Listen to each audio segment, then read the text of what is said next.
So you're thinking about moving to Matthews, North Carolina, but you're not quite sure if it's going to be the town for you. Well, you've come to the right video. Today, we are going to go ahead and dive in and take a look at everything having to do with Matthews. From walking the city streets to going ahead and taking a look at commute times and where exactly it sits, what some of the benefits are, and we're going to take a look at some homes in different price ranges to see what might suit you best. I'm Charlotte NC. I'm with the TrueLane Group here in Charlotte, North Carolina, local real estate agent servicing everywhere in and around Charlotte. Now, I get calls, texts, and emails every single day from people just like you looking to move to the area. So whether it's 9 days or 90 days, if you're looking to move across town or all the way across the country, please give me a call, text, email, or set up a Zoom. All my contact information is below, and we'll get you exactly where you need to go. Now, if you're looking for everything Charlotte and the surrounding areas, everything you do and didn't know you needed to know, you've come to the right place. Go ahead and hit subscribe and stay on top of all of our videos having to do with Charlotte. Now, if you really want to stay on top of it, go ahead and hit that notification button and you'll be notified of all market trends and updates and everything in between.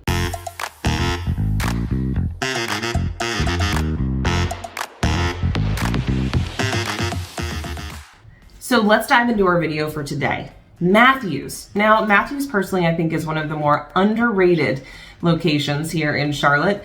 And I'm going to talk about it just as if it is Charlotte because, well, it kind of is.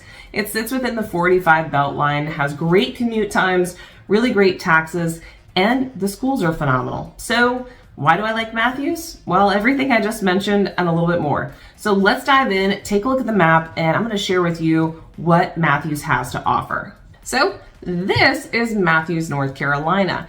Now, as you can see, Matthews sits tucked into 485, which is the Beltline that goes all the way around Charlotte. And if you've seen some of my former videos, you know that Charlotte pretty much encompasses this entire Beltline. Now, there's one other town that does actually come in here, which is Mint Hill, which sits just over here near the 𝗖𝗀 Road Park.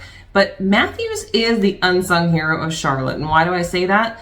It has everything Charlotte has to offer, minus some of the taxes. In addition to that, because of its location, it makes it for a really easy place for commutes, whether you're going into Charlotte, up to Kannapolis or Concord, or down to the Rock Hill, Fort Mill area. Now, there's plenty of things for us to dive into. Let's go ahead and start with where is Matthews? Kind of like a where is Waldo? Now, North Carolina, as you know, is a very large state. I'm not actually encompassing that in my screen. Here we go. Very large state, all the way out from the Nantahala State Forest or National Forest, all the way out to the Outer Banks. Now, the Outer Banks sit all the way out here. We mostly don't visit there as North Carolinians. We let the Northerners do that. Instead, we usually stay anywhere between Morehead City all the way down to the South Carolina border. So you know you're a North Carolinian when that's where you visit. And so let's take a look at some of the major cities surrounding Matthews. Now, when you're looking for a weekend getaway, usually you're going to go to the mountains or the beach.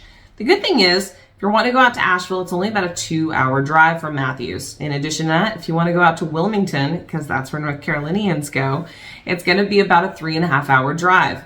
Both very easy and very doable for a weekend getaway.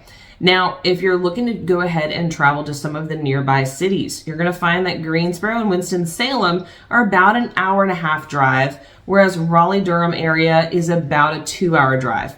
Now, one other city that I will point out in North Carolina is Fayetteville. Fayetteville does have a large Army base, Fort Bragg, and there is a lot of commutes that do go back and forth from Fayetteville to the Matthews area. You're going to use I'm going to go ahead and zoom in here so you can see what I'm talking about.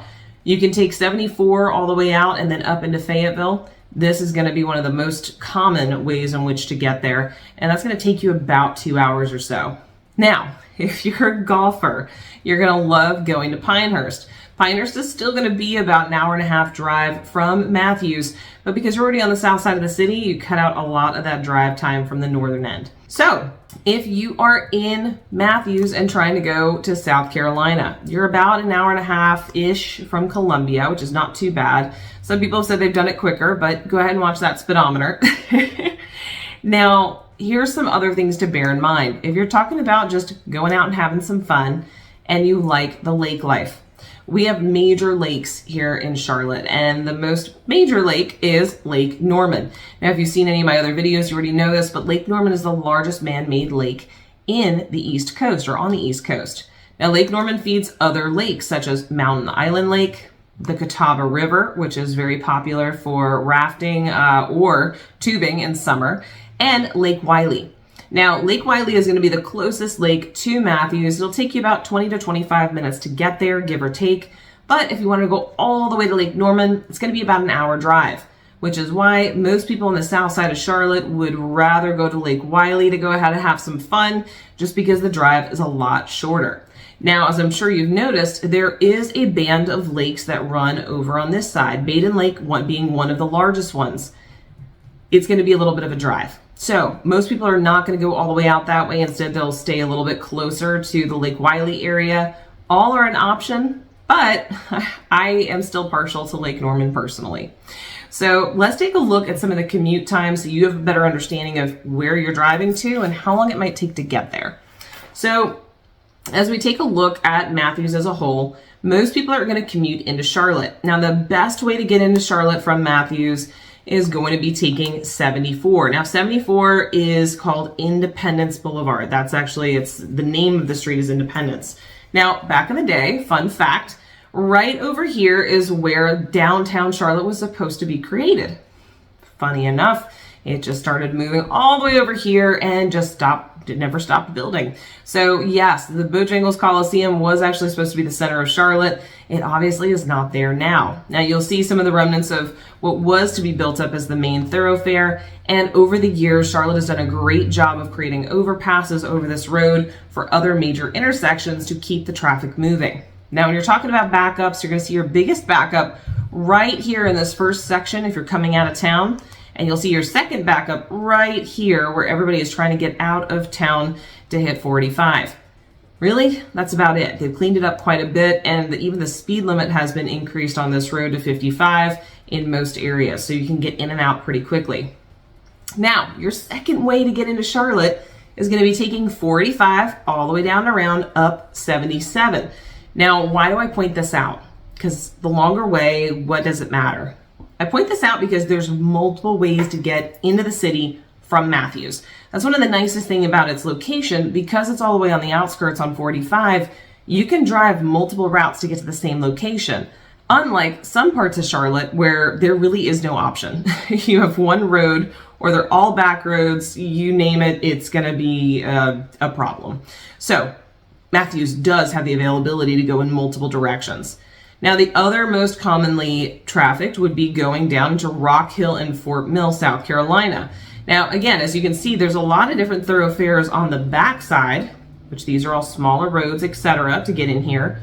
But once again, your main area or your main way to go is going to be 45 up to 77 and down. Now, the second most main way is to go ahead and just follow Pineville Matthew Road all the way down till you hit 77 and then come in. Either way, 77 is usually involved when it has to do with Rock Hill and Fort Mill. Now, the third place that most people go is going to be up to Lake Norman, like I mentioned. Now, if we take a look at Lake Norman, there's 3 different ways to get up there. You can go ahead and take 74 all the way through town and up, or you can go 45 outer and up, or 45 inner and up. Does that sound like it's pretty familiar? It does. Either which way you go, you're equal distance no matter what route. It's going to take you the same amount of time to get to Lake Norman, no matter how you get there. Now, if you're headed out to the Concord-Kannapolis area over here, you're looking at usually about a 35-minute commute time, give or take, depending where you are in Concord. Now, Concord has become a little bit more bustling over the last few years, and what you're going to find is it's not all the way just over here. Nope, Concord encompasses all of this area right over here. So it depends upon where you're going in Concord to what your commute time is actually going to be. Once again, it's a really great location, and you can get just about anywhere you need to go just by being right here. So again, you've got some major roads that intersect all over Matthews. I think it's absolutely phenomenal. So let's take a look at the little downtown area, which I personally love. And we'll start with other things I love, like beer. So as we zoom in, you're going to see that we've got North Trade Street and South Trade Street. Actually, I'll back up. Here we go. South Trade Street, North Trade Street. And you've got the railroad tracks right here, and you've got a few other little things like Jekyll and Hyde Tap House, things of that nature. This little strip right here is the more historic area of Matthews. So I'm gonna take my little man, wherever he is. Let's go ahead and get this pulled down here. And we're gonna drop him I'm gonna go just north of the railroad tracks so I can show you guys what this looks like. So as you can see, some of the roads are a little bit newer. We're gonna go ahead and head down this way because we're going north. So we're gonna go ahead and travel right down this road here. This is where we start to get into the more historic feel. So I'm gonna go ahead and click ahead here. So a lot of these buildings that you're gonna see are older. So these are older buildings that they've had renovated. This little one right here, all of these are now businesses, but some of them used to be homes back in the day. So for example, this one actually was once a home way back in the day. And if we go ahead and take a look at it right now, it's the printer and baker and the Bakeman's Coffee Shop Supply. So all of these properties on this street have all been converted into something else. This is one of the main intersections right here. It's got the cute little cobblestone streets, which I love that they have kept those. Up on the right here is one of my favorite, obviously not the truck, one of my favorites, which is ta-da, Seaboard Brewing and Tap Room. Now, Seaboard, the reason why it's one of my favorites, not only do they do, of course, beer, which is wonderful, but they also have a great selection of pizzas and charcuterie boards. So if you're looking for a great date night or time out, they have a great selection. Now, in addition to that, unlike most breweries, they also have a beautiful wine selection.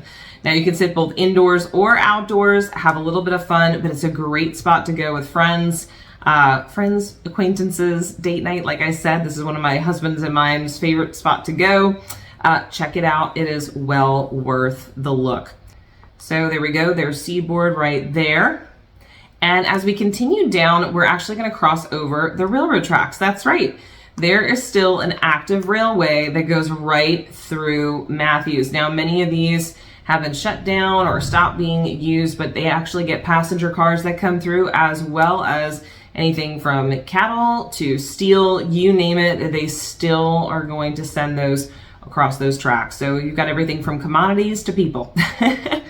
So as we continue down, you can see, again, more outdoor sitting area. This is the Carolina beer room. Now, right here, there's also a ballroom and event center. So you can go ahead and have weddings, host parties, etc., but a lot of great outdoor seating, which is nice.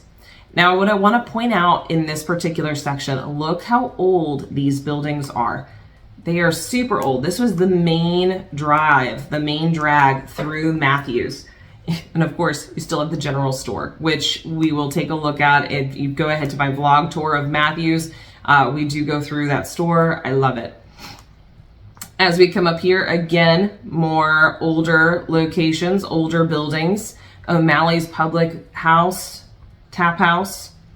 Again, older buildings here. And there's plenty of restaurants and beauty supplies and different, I'm going to say beer joints. The places where you can go just hang out and have a good time. It's a very walkable community. And then just, oh my gosh, it's just so cute and so old. You can see just the historic nature of this little town, and I love it. So as we come up to this intersection right here, you're gonna notice that there's a little bit of a changeover. So as we go ahead and cross the street, you've got what is now a gas station right there that's been put in. And as you continue on, it becomes a little bit more, I'm gonna call it residential. So not nearly as much of the little town. Instead, you've got houses that are actually houses on each side. So for example, this one is the Masons, but there's little houses all tucked in here that you're gonna start seeing, and parks and all sorts of things. Schools, you've got it all here. So yes, is it smaller? Absolutely. And I think that's what I love most about Matthews is you do have the small town feel, but you're still in the city, which is pretty cool. So going ahead and zooming back out, I'm going to show you guys, obviously we were just in this little area right here, and Matthews is pretty big. I do want to go ahead and jump in and show you a couple of properties, one or two in each price range, to give you a pretty good understanding of what you can find in Matthews. So this is looking at properties between $350 and $500 that have closed in the last 30 days. So there's a couple of different price ranges all throughout here. We're going to go ahead and pull one up right now. So this one is in Sardis Plantation, very well-known community in the Matthews area. This property was listed and sold. It's at $480,000, 4-bedroom, 2-bath, built in 1988. Kind of goes along with what we were talking about earlier. This one was 2,100 square feet. Now, also note it's on about 0.3 acres. Now, a lot of the houses that are here still need renovation. What I wanted to show you in this one is it has not been renovated, and yet the price is close to $500,000. The reason for this, there's a heavy demand for properties in this location with this size. So yes, if you want a property that's going to be fully renovated, you're probably going to have a smaller home, or it's going to be in a price range that's a little bit higher. So let's take a look at the second one. All right, so this property is in Southwood subdivision, not as well known, but here's what I want to show you is the difference in price and property. So this one is 2,300 square feet. It's not as well known of a neighborhood, but it has 4 beds, 2.5 baths, and sold at $467,000. Now here is where you're going to see the difference. The exterior and interior of the home have seen updates. So you've got these beautiful floors. It's been fully painted, minor renovations, but what I love is they've also done the kitchen. So the kitchen has been renovated over here, but they also added this great little island, a little wet bar area, which personally, I think this helps a lot with prep time. So they made a lot of use out of a smaller kitchen. They went ahead and put some beautiful quartz countertops down and really extended that through. So now they have this great living area outside of just the kitchen. So here's your little wet bar area. Open floor plan all the way in the living room with beautiful light. I love the eyelet windows. And they even did some minor things like putting shiplap in the bathrooms.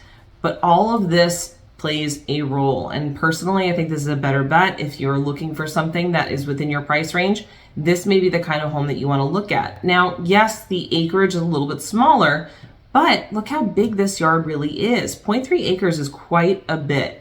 And it does have a 1-car garage in the back with a 2-car out front. So that's just another example of what you can get for under $500,000. Now let's take a look at a slightly higher price range and what you can get. So now we're looking at properties that have sold the last 30 days between $600,000 and $800,000.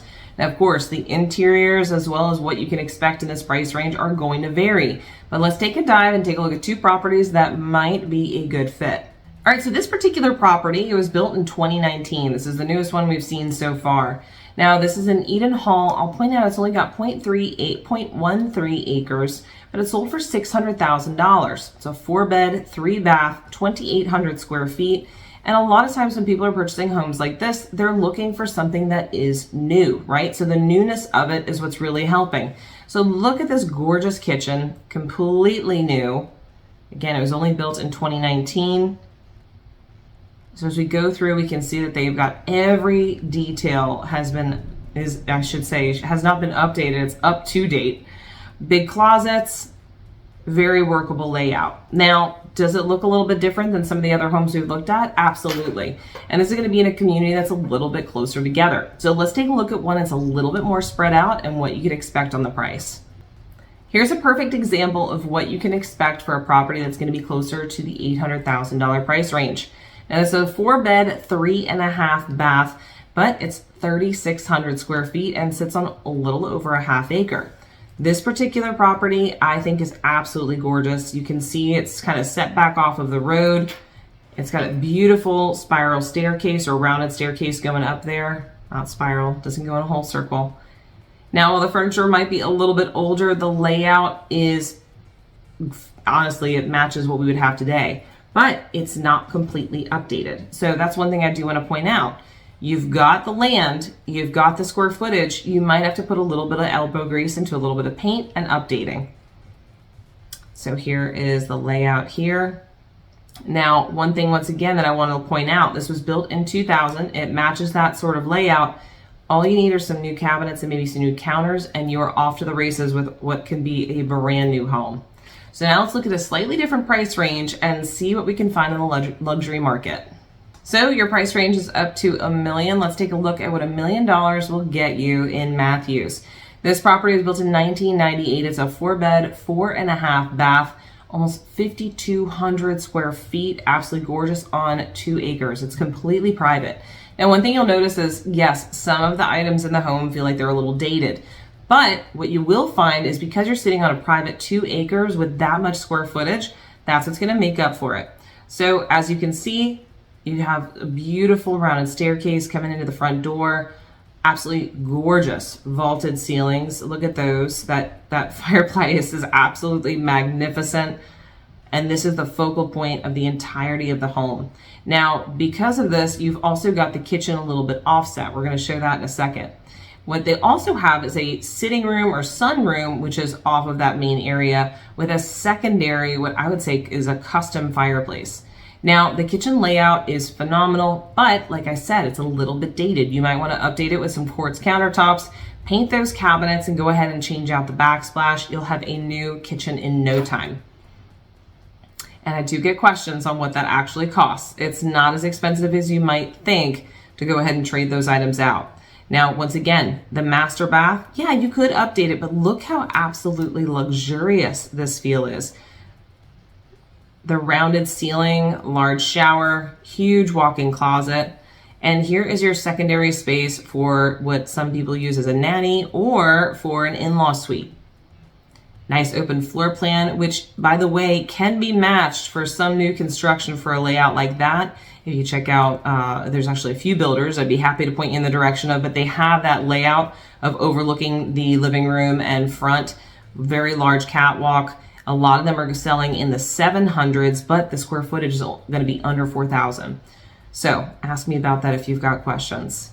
Now the backyard, again, super private. How gorgeous would it be to put a pool right there? There's so much you can do with this property, and because it's in Wellington Woods, I'm so sorry, you can pretty much do whatever you desire. So if you have $1 million to spend and you've got a little extra for some uptick, this would be the property for you. So that's my summary of Matthews, and I hope you enjoyed it. If you've got extra questions, drop it in the comment box below. I want to hear what you want to know, and I can pop out some additional videos specifically for what you're looking for.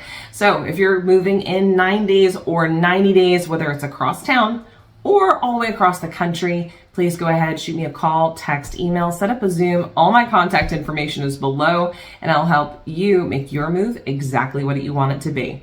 Until next time, I look forward to showing you around town.